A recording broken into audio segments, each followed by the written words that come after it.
Oui, bonjour, c'est Jean-François. Là, je voulais refaire un petit audio pour vous expliquer une situation de manière très globale, pour remettre au carré un peu tous les esprits. Vous devez bien vous douter que si vous êtes conscient, c'est que il y a une alchimie qui se crée dans votre corps, mais il y a aussi des interactions entre les particules, les atomes, etc. Donc ça veut dire que la conscience dont vous disposez, elle est aussi présente dans tout le cosmos. Alors il y a dans le New Age, on parle de l'univers, parler à l'univers, etc. C'est pas tout à fait le concept que j'emploie. C'est simplement de dire que toute interaction atomique générant une conscience, tout peut être considéré comme une conscience globale. Et donc vous allez me dire, on le sait, puisqu'il y a des extraterrestres, il y a sûrement des civilisations ailleurs, etc. Et là, je m'inscrirai en faux, justement,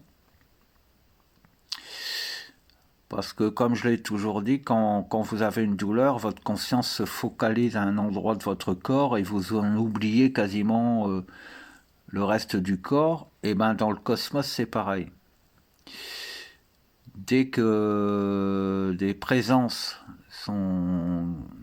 dès qu'il y a beaucoup de, de diverses consciences qui sont à un seul endroit, ça attire à soi et ça centralise, on va dire, la conscience. Ça condense, ça concentre la conscience.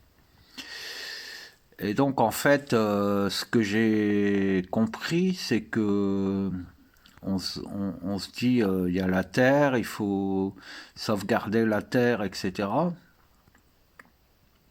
Mais en fait, la Terre, c'est un piège, c'est une prison.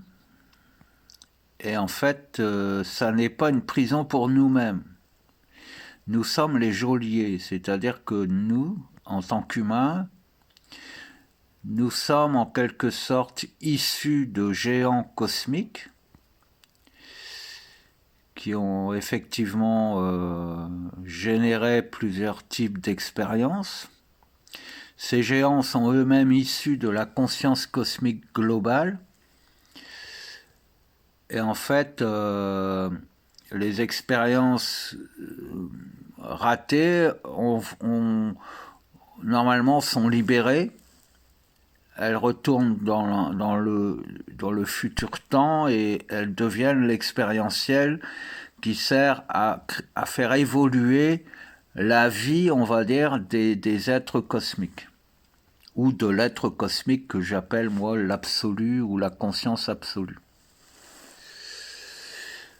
Au fur et à mesure du temps, euh, ces êtres illégitimes, qui normalement auraient dû être libérés, mais qui se sont accrochés de force à la matière, qui se sont imposés comme étant des êtres légitimes, ont densifié la conscience à un endroit, et il s'avère que cet endroit, c'est la Terre. Mais pour comprendre ce que je vais dire, il faut comprendre tout de suite une chose, c'est que prenez les continents de la Terre sur laquelle nous avons les pieds posés, il faut envisager le fait que l'information qui sert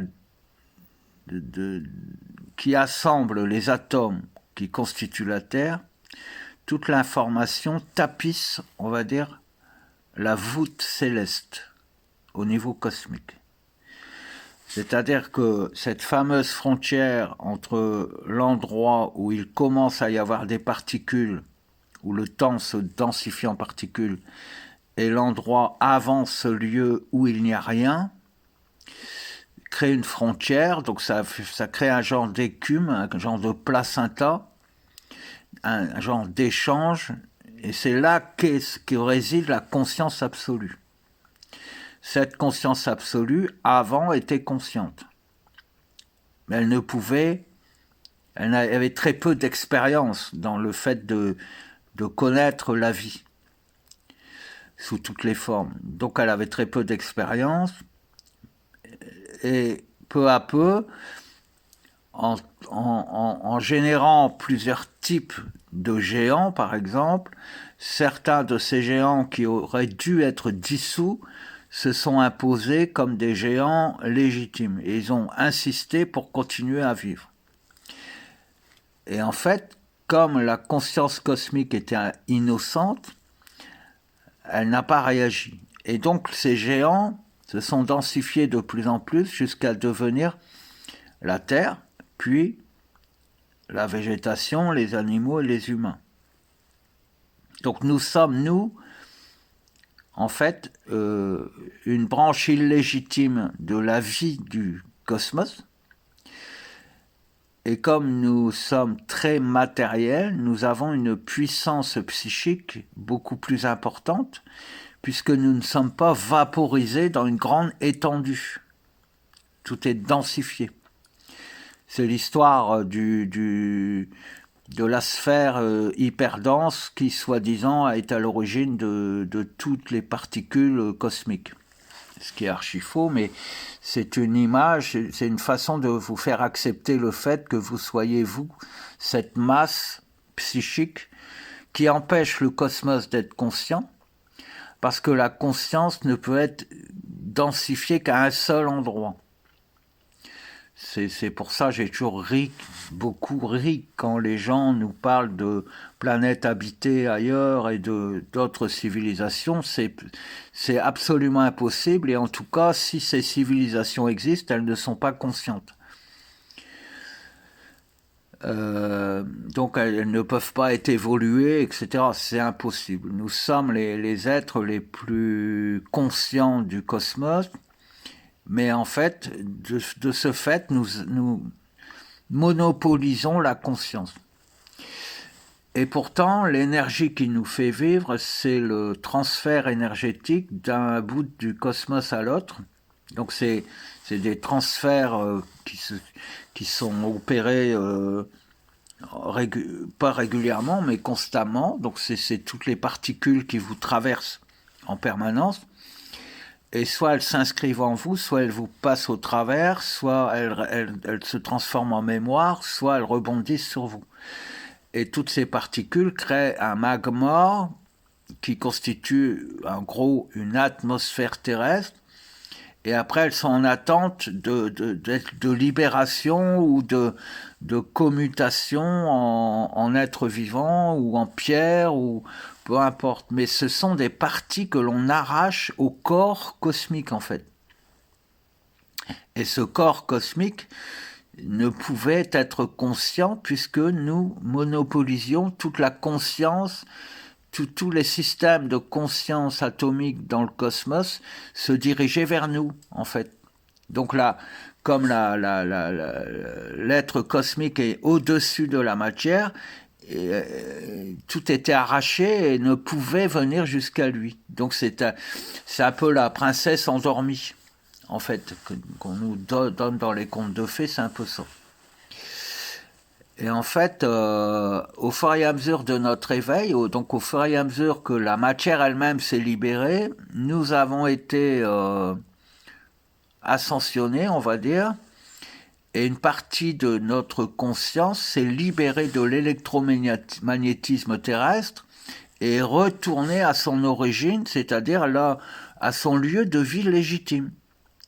Et le lieu de vie légitime de votre conscience, c'est l'extra-cosmique, en fait. C'est là où, normalement, vous devriez habiter.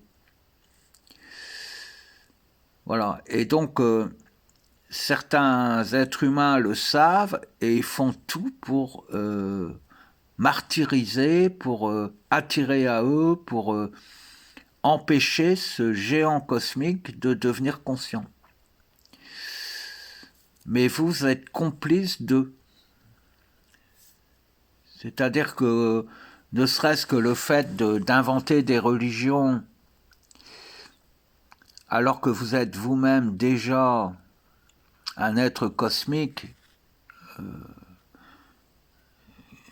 d'une grandeur infinie, d'une intelligence infinie et d'une durée de vie absolument éternelle.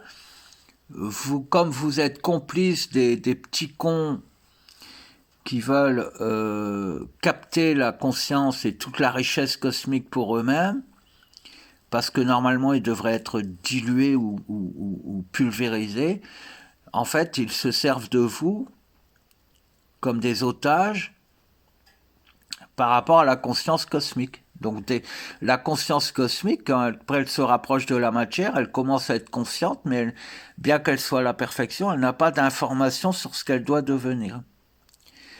Et donc, toutes vos croyances, elle le devient.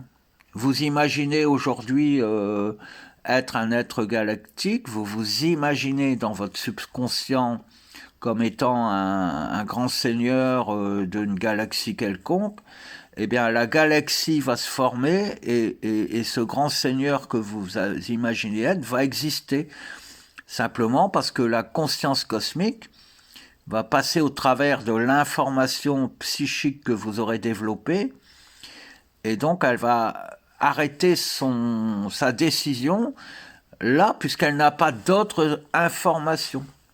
Si un enfant ne sait pas quoi faire comme métier et que vous lui dites bah, il faut que tu sois maçon parce que il manque des maçons et ça gagne bien sa vie et c'est un travail cool, l'enfant va peut-être après explorer d'autres choix, mais en premier choix, si un instituteur ou un prof lui dit bah toi est-ce que t'aimerais pas être maçon, comme il connaît déjà le concept du maçon, il va dire bah ouais pourquoi pas.